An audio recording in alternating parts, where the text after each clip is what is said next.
Hello दोस्तों, अक्षर Anisha channel पे आपका बहुत बहुत स्वागत है। दोस्तों अगर आपको इन क्वेश्चन का पीडीएफ में लिंक चाहिए तो वो मैंने डिस्क्रिप्शन बॉक्स में डाल दिया है। मेरा टेलीग्राम का लिंक है, आप उस पर जाके वहाँ से पीडीएफ को प्राप्त कर सकते हैं। तो अब देखते हैं MHD2 जो बच गया था उस पर हम आते हैं। MHD2 में पूछा जाता है आधुनिक हिंदी काव्य, ठीक है। इसमें ये अधिकतम सब 150 नंबर का होता है। इसमें भी प्रथम प्रश्न जो है अनिवार्य है और शेष में से किन्हीं 4 का आपको आंसर करना है।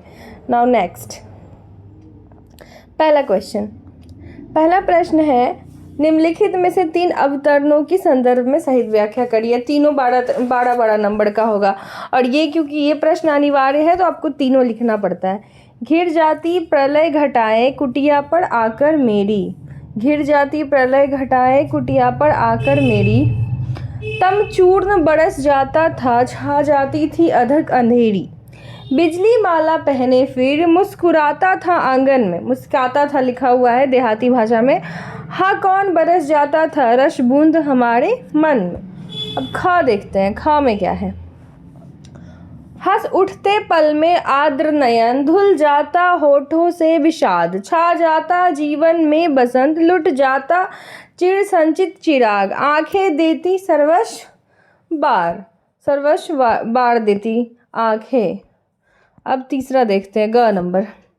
ग देखते हैं फ्रेंड्स, ग में लिखा हुआ है दाने आए घर के अंदर कई दिनों के बाद, धुआं उठा आंगन से ऊपर कई दिनों के बाद, चमक उठी घर भरी आंखें कई दिनों के बाद, कौवे ने खुजलाई पांखें कई दिनों के बाद। अब घ पे आते हैं। कभी वासन अधिक घिसने से मुलम्मा छूट जाता है, मगर क्या तुम नहीं पहचान पाओगी।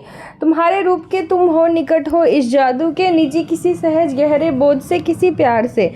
मैं कह रहा हूँ अगर मैं या कहूँ बिजली घास हो तुम, लहलहाती हवा में कलगी छड़छड़ी बाजरे की।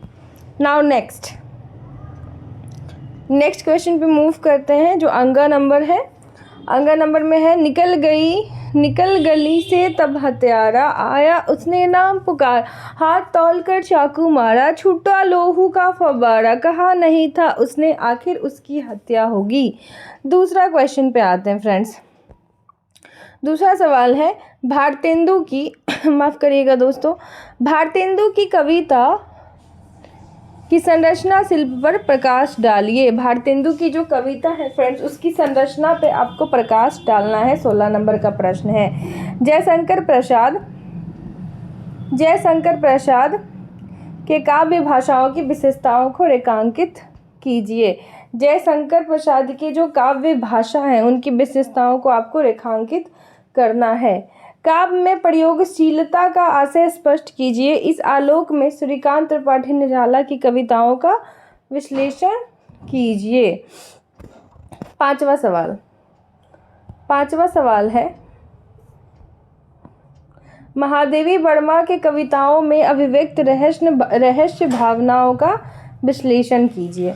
छठा सवाल है फ्रेंड्स, नागार्जुन काव्य संवेदना पर एक निबंध लिखिए। आगे की काव्यगत विशेषताओं का विवेचन कीजिए।